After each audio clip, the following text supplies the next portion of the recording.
Vielleicht bist du jemand, der glaubt, spirituell erwacht zu sein oder irgendwo auf diesem Weg.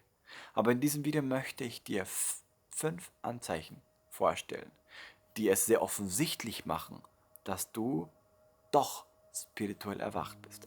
Und am Ende, also dieses 5. Anzeichen, das wird das Anzeichen sein, wo du es dann komplett realisierst und vielleicht auch dann wirklich spirituell erwachst. Also, es wird sehr, sehr spannend. Halte dich fest, schnall dich an und lass uns gemeinsam in diese 5 Anzeichen eintauchen. Das erste Anzeichen ist Verlust von oberflächlichen Erfolg. Also Dingen, die materieller Natur gebunden sind. Viele Menschen haben das Bedürfnis, finanziell erfolgreich zu sein. Sie haben das Bedürfnis für Anerkennung, Status, für Symbole, für eine Rolex, die man tragen muss. Ja?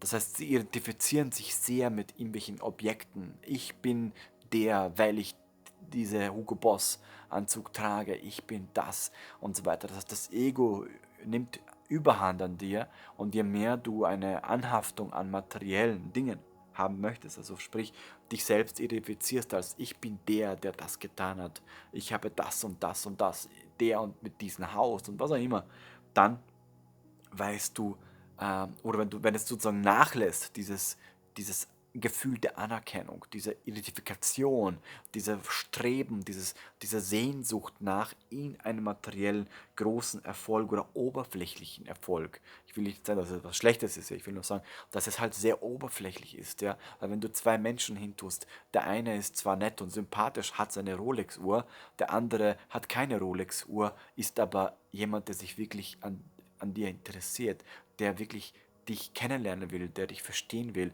der eine Tiefe hat, dann ist in der Regel diese Person interessanter und wichtiger. Und das andere, derjenige, der mit der Rolex rumläuft, ich will nicht sagen, dass Rolex was Schlechtes ist, ich will einfach nur sagen, das ist halt Status und Sehnsucht nach Statussymbolen und nach Status ist immer sozusagen, wenn dich das nicht mehr interessiert, dann weißt du, okay, es fängt an, dass du spirituell erwachst. Kommen wir zum nächsten Punkt. Eine erhöhte Empathie und Verbundenheit mit anderen. Ja? Weil Menschen, die noch im Materialismus gefangen sind, fühlen den anderen nicht. Sie spüren nicht, wie es dem Partner geht. Sie sagen etwas zu jemandem und fühlen nicht, wie es ihm geht. Und wenn du merkst aber, dass etwas passiert, dass du wirklich einfühlsam bist, mehr Mitgefühl hast zu deinen Mitmenschen, zu deinem Chef, zu deinen Arbeitskollegen, zu Menschen, denen es gerade nicht gut geht, dann weißt du, dass du dass du anfängst spirituell zu erwachen. Jetzt darf man das aber nicht trennen mit dem Thema, oh, ich habe jetzt viel gespendet an die Menschen in der Ukraine oder so. Das sind Prinzipien, ja, gehört geholfen, klar. Es geht hier um dieses tiefe Mitgefühl, was du empfindest, als ob du selbst in dieser Situation wärst. Darum geht es mir und das ist das, was ich versuche zu vermitteln. Ja. Wobei das andere natürlich auch nicht schlecht ist, wenn du da unterstützt. Ja. Das nächste, was ein sehr deutliches Zeichen ist, wo du merken kannst, dass du spirituell erwacht bist, ist, dass du eine berufliche Lebensveränderung in dein Leben ziehst. Ja? Dass du hast plötzlich kein Gefühl mehr für deine Arbeit. Es macht dir keinen Spaß mehr, dir fehlt der Sinn an deiner Arbeit und du beschäftigst dich primär plötzlich mit dir selbst und mit den wichtigen Dingen im Leben. Ja? Ich kann mich noch erinnern an eine sehr, sehr gute Freundin, sie war vorher Floristin und hat diesen Job gemacht, weil sie ihre Kinder ernährt hat und die Miete bezahlt hat. Das war so ihr primäres Motivation dahinter. Und als sie dann spirituell erwacht ist, hat sie denselben Job gemacht, aber das Motiv hat sich verschoben. Sie hat es jetzt nicht mehr getan, um ihre Kinder zu ernähren, in einem Blumenladen zu arbeiten und auch die Miete zu zahlen, sondern das Motiv war plötzlich, sie hat es der Blumen zuliebe gemacht. Sie hat erkannt in diesem Erwachen, dass die Blume erschaffen wurde, dass Menschen ein Lächeln ins Gesicht gezaubert werden, dass sie durch den Duft bezaubert werden. Ja? Und da sie erwacht ist, hat sie den Kern einer jeden Blume verstanden und hat dann diese Blume nur noch verkauft, weil sie dieses Lächeln in den Menschen zaubern wollte. Und da hat sie plötzlich viel, viel mehr verkauft als vorher, weil die Menschen spüren dein Motiv. Und das ist das, was ich meine. Du fängst an zu erwachen und erkennst plötzlich, hey, du bist in einem Matrix-Job. Und das ist nicht das Motiv, was deine Seele eigentlich von deinem Leben möchte. Und da ändert sich plötzlich dein Sinneswandel hin zu einem neuen Job, einem freieren Job, einen Job, wo du viel mehr ein Motiv und ein tiefes Bedürfnis hast, etwas Sinnvolles auf diesem Planeten, wobei das andere natürlich nicht sinnvoll ist, sondern genauso sinnvoll ist, aber dein Motiv ändert sich in eine andere Richtung. Ja. Also das ist auf jeden Fall ein sehr, sehr wichtiges und großes Merkmal. Ja. Und jetzt kommen wir zu einem sehr, sehr wichtigen Punkt, und zwar, das ist das, wo du wirklich dann merkst, ob du anfängst spirituell zu erwachen, zumindest wo es andere merken bei dir, und zwar, wenn du plötzlich oder schleichend anfängst, äh, nicht mehr zu verurteilen, nicht mehr zu bewerten, nicht mehr zu kategorisieren, nicht mehr Menschen anzugreifen, nicht mehr diese ganzen Sachen zu machen. Also du bemerkst eben diese signifikante Änderung an dir, dass du ruhiger bist, dass du nicht mehr in dieser Bewertung steckst und ähm, Menschen gegenüber offener und liebevoller bist, und diese Schubladen in deinem Gehirn, wo gehört wer in welche Kategorie, existieren plötzlich nicht mehr. Ja. Und dieses nicht verurteilen und nicht kategorisieren, das wird bei dir deine Frequenz so drastisch ändern, dass du dadurch wirklich das andere merken, dass du erwacht bist. Ja. Ähm, Wenn du bis jetzt etwas an diesem Video gefunden hast, wo du sagst, wow, das hat mir jetzt schon geholfen auf meinem Erweckungsprozess, dann würde ich dich darum bitten, dass du mir ein Like unter dem Video gibst, einfach um meine Arbeit zu unterstützen, den Algorithmus zu unterstützen, und vor allem mir unten einen Kommentar schreibst, wo du mir einfach erzählst, was ist das, wo du gemerkt hast, wie du spirituell erwacht bist. Das würde mich sehr, sehr interessieren, und was für dich noch ein Anzeichen wäre, wo du erkennst, dass andere Menschen spirituell erwacht sind, die ich eventuell nicht in diesem Video erwähnt habe. Das wäre sehr, sehr lieb, und da würde mich sehr, sehr freuen. Kommen wir zum nächsten Punkt. Ja. Und zwar Abnahme deiner Angst und vor allem Abnahme deiner Todesangst. Wenn man sich fragt, was hat Covid mit uns gemacht, dann würde ich sagen, es hat uns Menschen gezeigt, wie sehr du von der Todesangst dominiert wirst. Ja, das ist eigentlich eines der Kernsachen, die wie dieser Virus uns gezeigt hat, und einfach gezeigt hat, wo steckst du auf diesen Angstprozess. Ja? Für mich ist Angst wie ein Schatten. Du wächst dann wie so ein Samen, und aus diesen Samen entfacht sich dein Bewusstsein wie ein Baum, und die Sonne strahlt von vorne auf dich zu, und hinten wirft dieser Baum einen Schatten auf den Boden, und dieser Schatten ist der Schatten der Angst, ja? Die Bewertung der Dualität im Außen. Ja?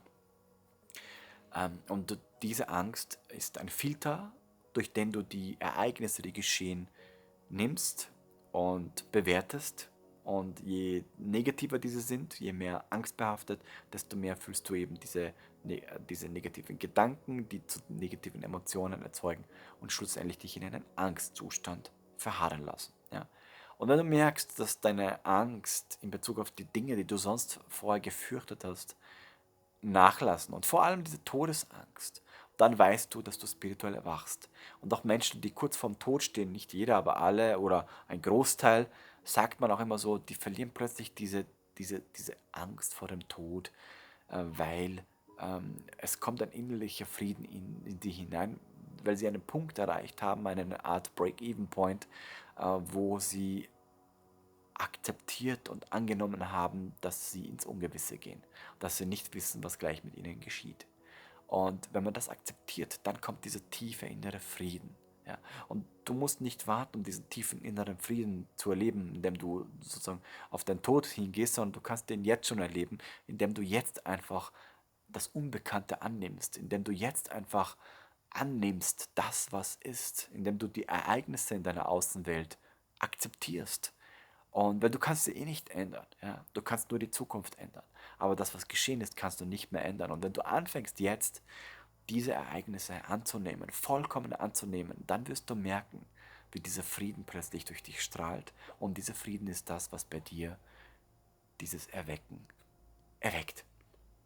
Und ich habe noch einen Bonuspunkt für dich, und zwar aus meiner Sicht eines der wichtigsten Dinge, wo du signifikant und sofort erkennst, ob du beim Aufwachprozess bist oder nicht. Und zwar, ähm, es ist die tiefe Auseinandersetzung mit seiner Persönlichkeit. Ja? Das bedeutet, dass du vielleicht vorher ein Leben gelebt hast, aber irgendwann ist dir was passiert, wo plötzlich du dir die Frage stellst, wer bin ich? Wo komme ich her? Was mache ich hier? Wo gehe ich hin, wenn ich sterbe? Und warum bin ich hier? Also diese signifikanten großen Fragen des Lebens. Wenn man jemanden, der noch nicht erweckt ist, diese Fragen stellt, dann sagt er Blackbox, ja, nenne ich das dann, Blackbox. Das heißt, sie interessieren sich nicht dafür und das ist dann sehr oberflächlich und so weiter. Aber wenn du wirklich anfängst, auf die Suche zu gehen nach diesen Kernfragen des Lebens und dann auch etwas dafür tust, wie zum Beispiel dieses Video schaust oder mein Buch Das große Mysterium liest, denn dort werden genau diese Fragen sehr detailliert beantwortet, dann, äh, dann wirst du wissen, dass du auf dem Aufwachprozess bist. Und das ist so das Signifikanteste, ja? Dass du weißt, okay, du bist im Erwachungsprozess. Und dieser Prozess ist ein Prozess, der kann bei manchen Minuten dauern, bei manchen Jahre, und bei manchen Jahrzehnte und bei manchen sogar das ganze Leben. Aber wenn du jetzt schon diese Erweckung erleben möchtest, ja, dann empfehle ich dir, mein Buch Das große Mysterium vorzubestellen, denn ab jetzt ist es verfügbar. Und du wirst in diesem Buch merken, dass es dich erwecken kann. Ja? Die Worte, die drinstehen, sind so geschrieben, dass sie, egal wo du auf diesem Prozess stehst, dieses, okay, jetzt bin ich wach, ich verstehe, durch das Wissen. Weil wir sind nur so, weil wir das wissen, was wir wissen. Das heißt, wir sind beschränkt auf unser Wissen. Und was ich in dem Buch gemacht habe, ist, ich habe Bewusstseinsreisen gemacht in anderen Dimensionen und habe mit erweiterten Bewusstseinsformen gesprochen und genau diese Fragen gestellt und habe Antworten bekommen, die du noch nie in einem Buch oder irgendwo zuvor so gesehen hast. Und wenn man diese Antworten liest, dann machen sie etwas mit dir. Sie erwecken dich. Und deswegen steht auch im Titel des Buches das große Mysterium, Erwecken im göttlichen Bewusstsein. Also lass dich überraschen, was das Buch mit dir macht. Bestell es auf jeden Fall vor. Ich weiß nicht, wie viele Exemplare genau in der ersten Auflage gedruckt werden. Es steht jetzt schon da, dass es 1, 2 Wochen auf Amazon nach der Veröffentlichung erst ausgeliefert wird, weil schon einige Vorbestellungen da sind. Deswegen kann ich dir nur empfehlen, es vorzubestellen. Dann ist die Wahrscheinlichkeit, dass du es, wenn es erscheint, als eines der ersten bekommst. Ja. Und es gibt noch einige Fragen in Bezug auf signierte Versionen. Dazu werde ich bald auch ein eigenes Video machen. Ja. Ich freue mich auf jeden Fall sehr, dass du dir die Zeit genommen hast, dieses Video anzusehen, dir die Zeit genommen hast, dein Bewusstsein zu erweitern, dich mit solchen Themen beschäftigst, denn ich bin Bewusstseinscoach, Bewusstseinsforscher und meine Aufgabe auf diesem Planeten ist es, das Bewusstsein der Menschen zu erweitern, und da kann ich dir nur Danke, Danke, Danke sagen, dass du jemand bist, der sich damit beschäftigt, denn das zeigt, dass du auf diesem Erweckungsprozess bist. Ja. Danke nochmal fürs Teilen, fürs Kommentieren, fürs Teilen an deine Freunde, vor allem wenn du sagst, Menschen interessieren sich für diese Themen, teile dieses Video weiter, denn das ist das, was den Algorithmus verbessert, damit solche Videos mehr gesehen werden, denn ich glaube, wir sind an einer Zeit angekommen, dass einfach die Erweckung des Planeten einfach da ist, und es passt zu meinem Buch, was ich jetzt veröffentliche, und deswegen freue ich mich sehr, dass wir gemeinsam diesen Weg gehen. In dem Sinne, vielen lieben Dank fürs Zusehen, ich freue mich sehr und wir sehen uns im nächsten Video.